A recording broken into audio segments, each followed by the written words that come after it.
ನಿನ್ನೆ ನಾನು ಯಾರಿಗೂ ಸಿಗಲಿಲ್ಲ.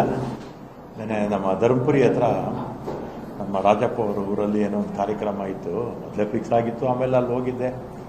ಆಮೇಲೆ ನೆನ್ನೆ ಯಾರಿಗೂ ಸಿಕ್ಕಿಲ್ಲ. ಆಮೇಲೆ ಸುರ್ಜೇವಾಲ ಅವರು ಫೋನ್ ಮಾಡಿದ್ದೆ ನೆನ್ನೆ, ನಾನು ನಾಳೆ ಬರ್ತೀನಿ ಅಂತ ಹೇಳಿದ್ದೆ. ಬೆಳಿಗ್ಗೆ ಹೋಗಿ ಭೇಟಿ ಮಾಡಿಕೊಂಡು ಬಂದೆ.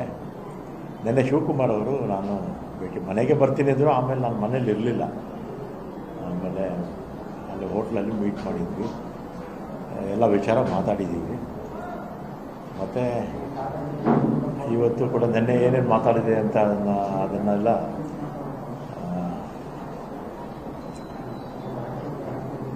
ಸುರ್ಜೇವಾಲ ಅವ್ರಿಗೂ ಎಲ್ಲ ಹೇಳಿದ್ದೀನಿ.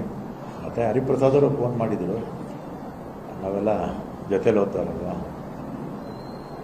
ಮತ್ತು ಈಗ CM ಸುರ್ಜೇವಾಲ ಅವರು ಭೇಟಿ ಮಾಡಿರ್ತಾರೆ. ನಿನ್ನೆ ನಾವೇನು ಮಾತಾಡಿದ್ವಿ, ಮತ್ತು ಅವರು ಈಗ ಮಾತಾಡ್ತಾರೆ. ನೋಡೋಣ, ಅದಾದಮೇಲೆ ಏನು ತೀರ್ಮಾನ ತಗೊಳ್ತಾರೆ ನೋಡೋಣ. ಇಬ್ಬರು ಹೇಳೋದಾದ್ರೆ ರಾಜೀನಾಮೆ ಅಕ್ಸೆಪ್ಟ್ ಮಾಡ್ಕೊಳಕ್ಕಾಗಲ್ಲ ಅಂತ ಹೇಳ್ತಾರೆ.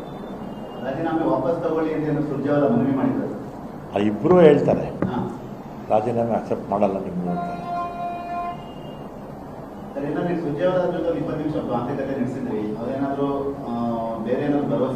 ಇಲ್ಲ, CM ನಿನ್ನೆ ನಾನು CM ಮಾತಾಡಿದ್ದೀನಿ. ಆಮೇಲೆ ನೀವು ನಿನ್ನೆ ನಾವೇನು ಮಾತಾಡಿದ್ವಿ ಅದನ್ನು ನೀವು ಬರ್ತಾರಲ್ಲ, ಅವ್ರ ಹತ್ರ ಮಾತಾಡಿ ಅಂತ ಹೇಳಿದ್ದು ಅಷ್ಟೇ. ಬದಲಾವಣೆ ಇಲ್ಲ, ಅವರಿಬ್ಬರು ಮೀಟ್ ಮಾಡ್ತಾರೆ. ಸರ್, ಏನಾದರೂ ನಿಮಗೆ ಆಪ್ಷನ್ ಕೊಟ್ಟಿದ್ದಾರಾ ಸರ್? ನಿಮಗೆ ಹೇಳಿದಾರ ಆಪ್ಷನ್? ನಿನ್ನೆ ಮಾತಾಡಿದಾಗ ಹೇಳಿದರು. ಆಮೇಲೆ ನನ್ನ ವ್ಯೂಸು ನಾನು ಹೇಳಿದ್ದೆ.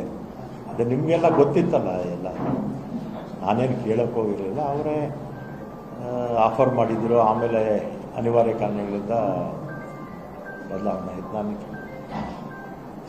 ಆಮೇಲೆ ಇನ್ನೊಂದು, ಈ ನೀರಾವರಿ ಇಲಾಖೆ ಅಲ್ವ, ನಮಗೇನಾದ್ರ ಬಗ್ಗೆ ಹೆಚ್ಚು ಮಾಹಿತಿನೂ ಇಲ್ಲ, ಏನೂ ಇಲ್ಲ. ನೋಡ, ಈಗ CM ಇವರು ಸುರ್ಜೇವಾಲ ಅವರು ಮಾತಾಡಿದ್ದಾರೆ. ಅವ್ರು ಏನು ತೀರ್ಮಾನ ತಗೊಳ್ತಾರೆ ನೋಡಿ. ಈಗ ನೀವು ಹಿಂದೆ ಸಚಿವ ಸ್ಥಾನಕ್ಕೆ ಆಕಾಂಕ್ಷಿ ಆಗಿಲ್ಲ, ಕೇಳಿರಲಿಲ್ಲ, ಖಾತೆನೂ ಕೇಳಿಲ್ಲ, ಈಗ ಕೊಟ್ಬಿಟ್ಟಿದ್ದಾರೆ. ಏನಾದರೂ ಭರವಸೆ ಇದೆಯಾ? ನೀವು ಕೇಳಿದಂತ ಖಾತೆನ ಸಿಗ್ಬೋದು ಅನ್ನೋ ಭರವಸೆ ಇದೆಯಾ? ನಾನು ಕೇಳಿರಲಿಲ್ಲ. ನೀವು ಏನು ಕೇಳಿರಲಿಲ್ಲ? ಅವರೇ ಆಫರ್ ಮಾಡಿದ್ವಿ, ನಾನು ಕೇಳಿರಲಿಲ್ಲ. ನಾನು ಇವತ್ತೇ ಅಲ್ಲ, 1993ರಲ್ಲಿ ಫಸ್ಟ್ ಟೈಮ್ ಮಿನಿಸ್ಟರ್ ಆಗಿದ್ದು. ಆವತ್ತಿಂದಲೂ ಕೂಡ ಮಿನಿಸ್ಟ್ರಿಗೂ ಲಾಬಿ ಮಾಡಿರಲಿಲ್ಲ, ಪೋರ್ಟ್ಫೋಲಿಯೋಗೂ ಇಂಥದ್ದು ಬೇಕು ಅಂತ ಯಾವ ಮುಖ್ಯಮಂತ್ರಿಗೂ ಕೇಳಿರಲಿಲ್ಲ. ಅವರೇ ಆಫರ್ ಮಾಡಿದ್ದು ವಾಪಸ್ ತೊಗೊಂಡ್ರು ಅಂತ ಬೇಸರ ಅಷ್ಟೇ. ಸರ್, 2 ಸತಿ ಆಫರ್ ಕೊಟ್ಟಿದ್ದು ಸರ್. 2023 ಕೂಡ ಹೀಗೆ ಆಫರ್ ಕೊಟ್ಟಿದ್ದು, ಅದು ಕೂಡ ನೆರವೇರಲಿಲ್ಲ. ಮತ್ತೆ ಈ ಪ್ರಮಾಣ ವಚನಕ್ಕೂ ಒಂದಿನ ಮುಂಚಿತವಾಗಿ ಕೂಡ ನಿಮಗೆ ಆಫರ್ ಕೊಟ್ಟಿದ್ದಾರೆ. 2 ಬಾರಿ ಕೂಡ ಇದೇ ರೀತಿ ಆಗಿರುವಂಥದ್ದು. ಎಷ್ಟು ಯಾವ ಕಾರಣಕ್ಕೆ ಹಿಂಗೆ ಆಗ್ತಿದೆ ಅಂತ ಹೇಳಿ ನಿಮ್ಮದೇ ಆದ ಶಕ್ತಿ ಸಾಮರ್ಥ್ಯ ಬೆಂಗಳೂರಲ್ಲಿ ಇರುವಂಥದ್ದು ಯಾಕೆ ಈ ರೀತಿ ಆಗ್ತಾ ಇದೆ?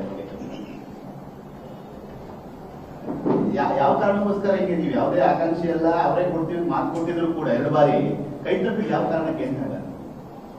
ಅದು ಯಾಕೆ, ಅದೆಲ್ಲ ಹಳೆ ಕತೆ ಬಿಡಿ, ಏನೇನೋ ಆಗಿದೆ. ಸರ್, ಈಗ ಏನಾದ್ರು ಈಗ ಸುರ್ಜೇವಾಲ ಅವರು DK ಮುಖ್ಯಮಂತ್ರಿಗಳು ಮಾತುಕತೆ ನಡೆಸಿದ್ದಾರೆ, ಮೀಟಿಂಗ್ ಮಾಡಿದ್ದಾರೆ.